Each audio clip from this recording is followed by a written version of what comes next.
Hello, good evening and welcome from my model railway layout, Bedstead Junction. Tonight we're going to be looking at the Hornby Star class. Now this is a brand new locomotive. I've only just received it today, and this is the first time I've had a chance to really sit down and run it. Now this came from eBay, but it was from Rails of Sheffield, a well-known model railway locomotive dealer, and it arrived quite quickly through the post, which is all very good. And so thank you to that to Rails of Sheffield. Now the Hornby Star class. While we're just looking at the locomotive, we'll give you a little bit of history. I think it's a Star class, and it was designed by George Jackson Churchward, the chief locomotive engineer of the Great Western Railway. He actually followed on from Dean as chief mechanical engineer or chief locomotive engineer. Now, this locomotive came about as a result of some trials. Some French locomotives were drafted into the Great Western Railway to try out the four-cylinder layout. But those locomotives were 442 wheel arrangement. Eventually it was decided that the Great Western Railway would be going with a 460 arrangement, like we see on this particular locomotive. And that was what was with the main express engines on the Great Western Railway, always had that arrangement. The only deviation from that was the Great Bear, which was a one-off locomotive designed by Churchward, and that was I believe was a 462, but that was rebuilt into a castle later on. But this is the first really of the dynasty of 460 locomotives. Now a total of 73 were built between 1907 and 1923. 5 were rebuilt as castles, and in fact they served the British Railways and the Western Railway very, very well until the middle of the 1950s. In fact, the last one I believe was withdrawn in 1957. There was just one in preservation, which is Lodestar, and that is at the it's at the National Railway Museum in York. Now, this particular one is a model of British Monarch.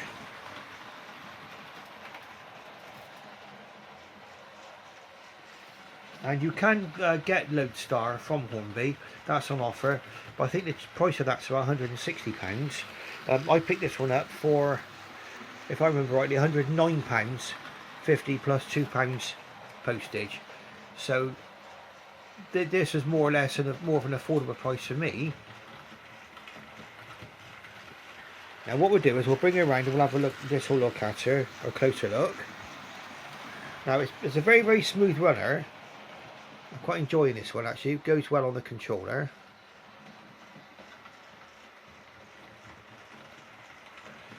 And that's one thing which you need on your model railway locomotives is controllability. Especially if you're going down a siding like this here. Just here I'm pointing towards. If you're going down this siding, you need to be able to control the locomotive to be able to bring it safely to a stop.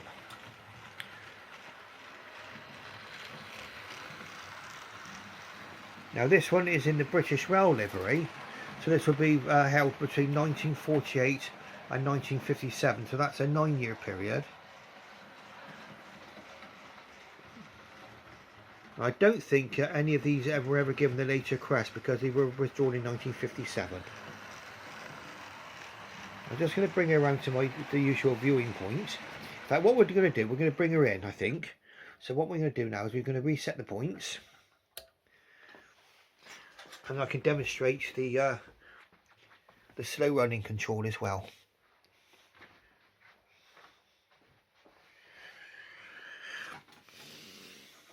Now we're not going to test it for a crawl because really I don't need it to crawl like, you know, that slow. I've just got to have the close control like this. So I'm going to bring her in just nicely now over the points. Lovely, shoot over the points beautifully. And into the stage. You can see I can slow it down I'll speed it up. That's lovely, look at that. There. So I managed to stop it just before the end. Obviously, if the locomotive can't be controlled well, and with a layout like this, there's every danger of getting it totally wrong and going straight off the edge of the layout, which I've not done yet. Well, not straight off the edge and onto the floor. Now, the Hornby Star Class.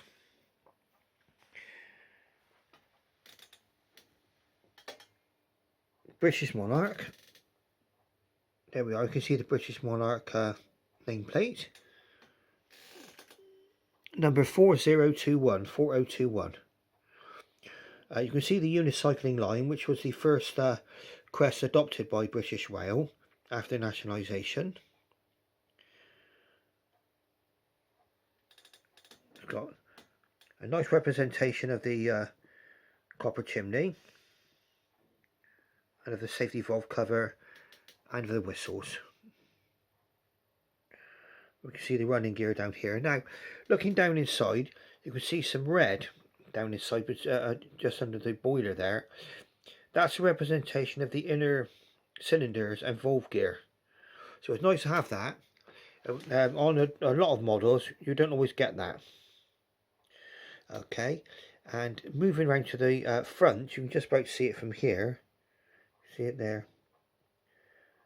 There's a separately fitted dart, which is the leverage which you need to open up the front of the smoke box. And that's right in the middle of the front of the smoke box. Now it comes with sprung buffers. That's regarded by many appears to be as a very premium feature to have. So that's your sprung buffers there. The coal load, I like how that sparkles. I mean, yeah, it looks very, very nice to me. I like that. And you can also see the detail there. I'm going to bring the lamp in a little bit closer, see if we can get a better light on it. Please excuse the lighting. We're lighting within the limitations of the room, of course. There we go. I've got a little lamp on the side of the layout now. Sorry, I've just got my finger in the way too. Now, British Monarch.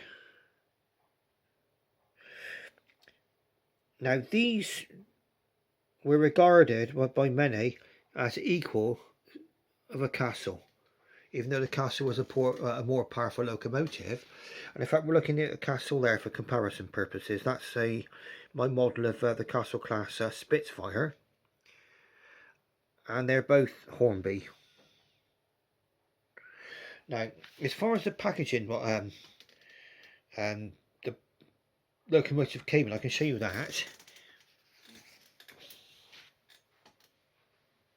Just bear with me.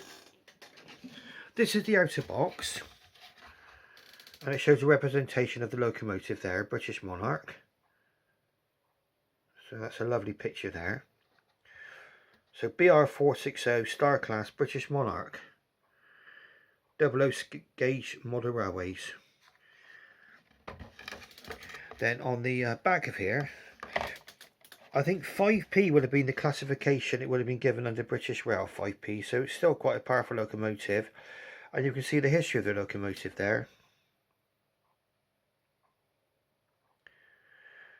And there's a little bit more information as to, you know, in addition to what I've given you. And they always put the crack expresses, heavy expresses, on the Great Western Railway. So you can imagine these running from Paddington Station, maybe through Bristol, or maybe down through the avoiding line, down to Coglobe Junction, and then maybe thundering along the seawall at Dawlish. You can imagine what it would have been like for one of these to be going through the station along the seawall. How fantastic it must have been to be in a Great Western Railway carriage going along the seawall. Here we are. Now, you can usually tell a Churchward locomotive because of the cab. It's a smaller cab You can see that it has no side window, as opposed to the College, which is a later design. That's the castle, and that's got the side window and a larger cab there. Okay, so that's how you identify the Star class from a castle. And obviously the castle would have been a more powerful locomotive again.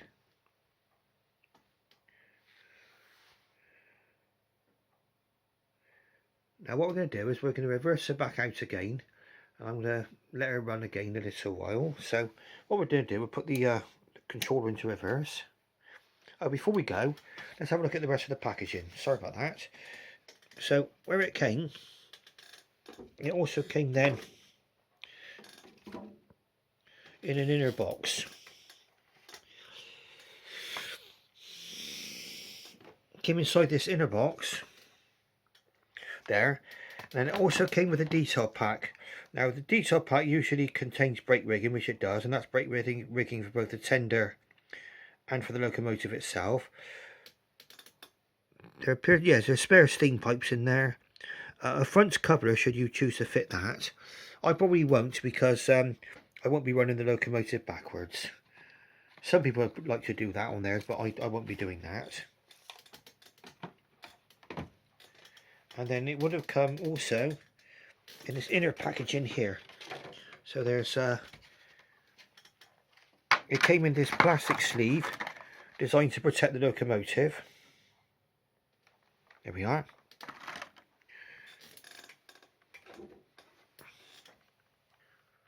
And then this other outer sleeve there. So that was the packaging there.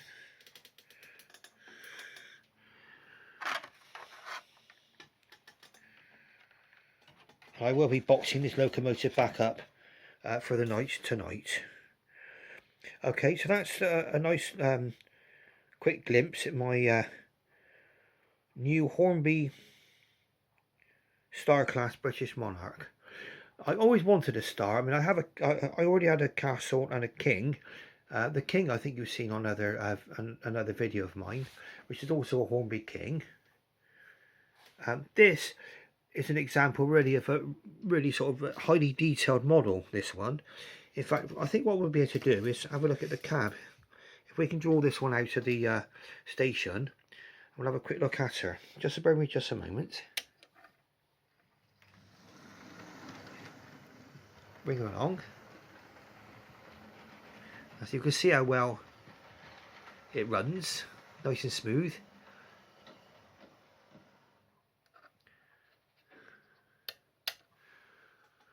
And then we're just going to reposition the lighting so that I can move across to the point. There we are. Please excuse my fingers getting in the way.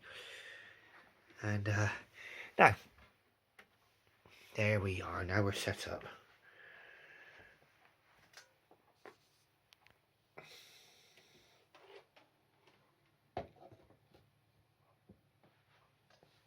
Right, here we go. Now,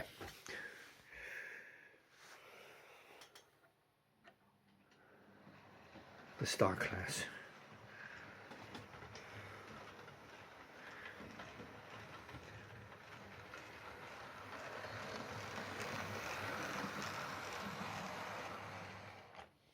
There we are. Should be able to see the cab from here. It's a fully fitted out cab, fully painted. You can see the seats there. Looking out to the. It's got front windows. You can see the front window there, which the driver will be able to look out to for forward vision. And we'll just see if we can bring the light a little bit closer to the cab there. There we are. So that's the cab there, all picked out. Got the dials and everything picked out as well. The dials, I don't think the dials have got needles drawn on them, but obviously that's very, very minute detail there. You can see the reverse has been picked out in silver, and then obviously a representation of the all the brass work in the cab as well. And I'm thinking of fitting a crew in there, so a driver and a fireman, but It seems to be a shame to cover up this lovely cab. Well, there we go. I'd like to put in a driver and a fireman. In fact, I've got the figures ready to do that, should I choose to do so. So, we'll just move some of this paperwork out of the way here now. Please excuse my fingers getting in the way a little bit on this filming here. But I'm filming this with my phone, and obviously trying to hold it with the left hand now. And I don't normally let you see the packaging, because I don't usually unbox my locomotives if they're second hand or anything. So I just wanted to show you the packaging, how this one came today. Now,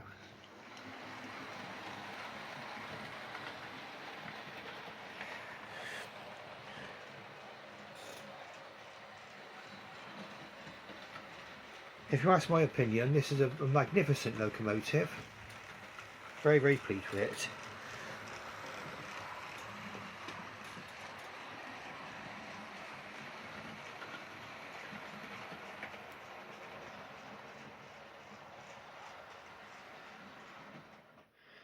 And once again, we'll draw it back into the station.